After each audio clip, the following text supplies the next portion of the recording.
Thank you, Mr. President. I wanted to come to the floor today to speak about the risk that Iran poses to the world and, as a result, the legislation that's before the Senate at this moment. A lot's been talked about in the media over the last months, years, quite frankly, about the notion that we're going to work out a deal with Iran that will prevent war. Sadly, I believe that the direction this deal is headed almost guarantees war. At some point, certainly in our lifetime, but maybe before the end of the decade. Let me back up and first describe what the issue is at hand. The issue at hand is that Iran, run by a radical Shia cleric, its government, I should say, its people, perhaps don't partake in this thought process, but its government, whose head and supreme decision maker is a radical Shia cleric, has made two decisions. The first is they feel it is their obligation to export their Islamic revolution everywhere in the world, and of course it begins with the Middle East. And two, they've decided they want to become the hegemonic power in the region. They want to become the dominant nation, the dominant movement in the Middle East and in that entire region. So how do you achieve that? Well, first it requires you to drive the Americans out of the area, which is why we've seen them invest in all sorts of asymmetrical capabilities like these little small swarm boats that they use to sometimes harass U.S. naval vessels. That's why you see them just a week ago basically hijack a commercial vessel on the international waters. The second thing they do is they sponsor terrorism. They have all these proxy groups in all these countries in the region that are doing their bidding. That's also asymmetrical warfare. Asymmetrical meaning it's not frontal, it's using some non-traditional method to expand their power or to show their power. So they use these proxy groups like Hezbollah, or now with the group, the Houthis, that they're involved with in Yemen and in other parts of the world. And the threat is that if you attack Iran, these terrorist groups will attack you.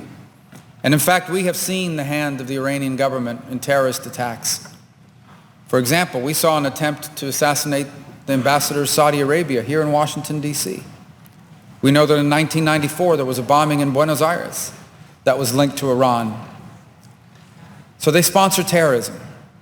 But the third aspect of their desire to become the hegemonic regional power is a nuclear weapon. What do you need to acquire a nuclear weapon? You need three things. The first thing you need is a bomb design. And the truth is you can buy a bomb design. The second thing you need is a delivery system, an ability to deliver the weapon, whether it's on an airplane or on a missile. And that is why Iran is developing long-range rockets. They're expending a lot of money, despite all the sanctions that are on them, they're expending a lot of money to build these long-range rockets.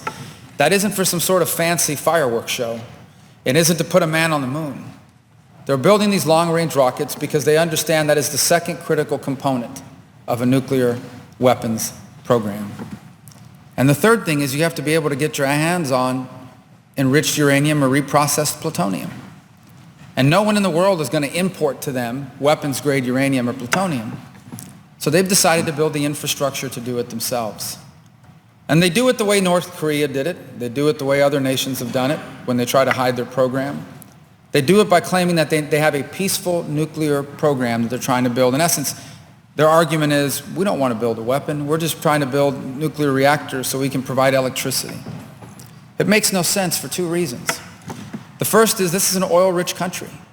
They don't really need nuclear energy in order to provide cost-effective energy for their country. But the other is, it costs so much money to build the equipment to enrich and reprocess.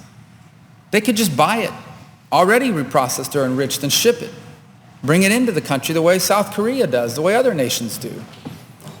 So if it would be cheaper to bring these things in by simply importing it, as opposed to having to spend all this money enriching and reprocessing themselves, why are they spending all this money on the infrastructure?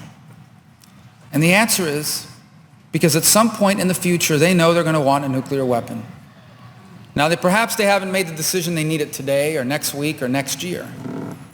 But they certainly, at a minimum, want to have the option to be a threshold nuclear power. And I believe, knowing everything we know about them, both open source and classified, that whether they've decided or not to build a nuclear weapon, they will decide to build a nuclear weapon. Because it provides for them the sort of regime stability they crave.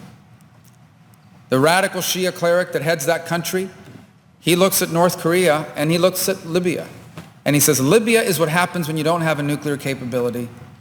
North Korea is what happens when you do. Muammar Gaddafi is dead and out of power. But North Korea is still run by that madman. Why? Because he has a nuclear weapon. You can't invade him or touch him because of what he'll do in response. And I think they're guided by that principle. They're guided by the principle that they want to be the regional hegemonic power, and nuclear weapons gives them that role. And they're guided by a third, equally sinister motivation, and that is the open and repeatedly stated desire to destroy the state of Israel, to wipe it off the face of the earth.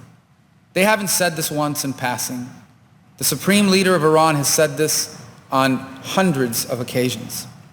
In fact, every Friday in Iran, in government-sanctioned religious events, they chant death to America and death to Israel. And if there's one lesson of history, is that when a leader or a nation repeatedly says, we are going to kill you, you should take that seriously. And when the nation that says we are going to kill you is using its governmental money to sponsor terrorism, you should take that even more seriously. And when the nation that's going around saying we're going to kill you and wipe you off the face of the earth is reprocessing plutonium or enriching uranium, you have a right to be extremely scared. The world understood this 10 years ago, 8 years ago, and so it imposed UN Security Council sanctions on Iran, international sanctions. They were not easy to put together. A lot of those countries in Europe have companies in those countries that were dying to do business in Iran. They didn't want these sanctions, but they did them. They were in place. And then about a year and a half or two, the president decided it's time to try to open up to Iran and see if we can work a deal out with them. And look, in normal circumstances, there's nothing wrong with that, right? Two countries who have a disagreement on some issue, you can work things out. There's a place for diplomacy in the world. The problem is that the issue we have with Iran is not based on a grievance. They're not mad that we did something, and so that's why they're acquiring a nuclear weapon, and if only we stopped doing what it is that aggrieved them, they would go away. This is not a grievance-based problem. This is an ideological problem. Because if you read the founding documents of the Islamic Republic, it doesn't describe the supreme leader as the leader of Iran. Iran, it happens to be the country they operate from. It describes him as the supreme leader of all Muslims in the world. And that is why they believe that it is their goal, it is their mandate, it is their calling to export their revolution to every corner of the planet, but beginning in the Middle East. And a nuclear weapon capability would give them leverage in carrying out that goal that they have. And in their mind, nothing would be more glorious than the destruction of the Jewish state. So the president enters these negotiations, and it has been a process of constant appeasement. Moment after moment, we went from saying no enriching and reprocessing to you can enrich and reprocess at 5% to you can enrich up to 20% for research purposes. We went from saying no enrichment ever to saying in 10 or 15 years, all bets are off. And there's still items in the negotiation that are not clear. You know, the White House put out a fact sheet. They put out a piece of paper and they said, this is what we agreed to. And Iran put out a piece of paper just like it, except it sounded like a totally different deal. For example, the U.S. fact sheet said that sanctions on Iran would not come off until Iran complied. But Iran's fact sheet said, no, sanctions come off immediately. And now when you press the White House on it, they refuse to say that in fact it will be phased, not immediate. That's why I filed an amendment. And even though I think that the president's deal as outlined in the fact sheet was not good enough, I filed an amendment to at least hold them to that. And the amendment to this bill read very simply. It just said that whatever deal the president crafts has to reflect the fact sheet that he provided the Senate. But we couldn't get a vote on it. And the other amendment I filed is that any deal with Iran should be conditioned on Iran recognizing Israel's right to exist. And here's why that was so important. That was so important because this is not just about the nuclear program. The deal the president is trying to sign is about removing sanctions, meaning money is now going to flow back into the Iranian government's coffers. What are they going to do with this money? Are they going to build roads, hospitals? Are they going to donate to charity? No. Are they going to buy food and medicine for people that are hurting around the world, the hundreds of thousands that have been displaced by Assad, their puppet? No. They're going to use that money to sponsor terrorism. And the prime target of the terrorism they sponsor is the state of Israel. We couldn't get a vote on that amendment either. Apparently there are senators terrified of voting against that amendment, so they'd rather not have a vote at all.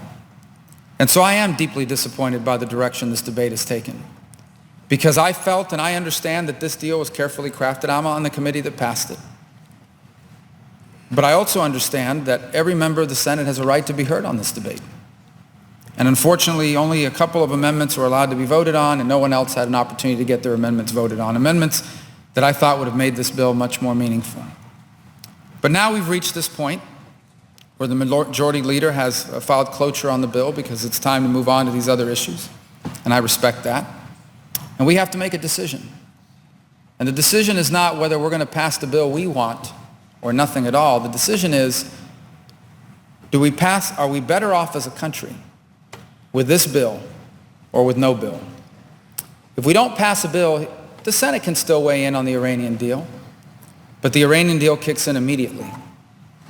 And until the Senate acts, the sanctions will be off, at least the U.S. sanctions will be off.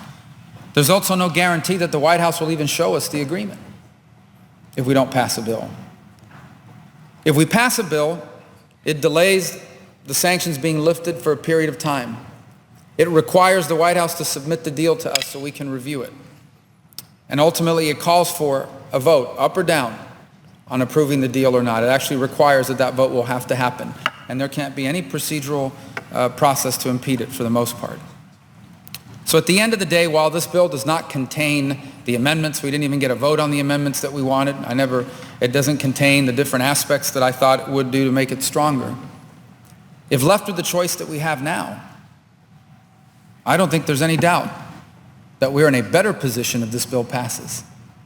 Because at a minimum, at least it creates a process whereby the American people, through their elected representatives, can debate an issue of extraordinary importance.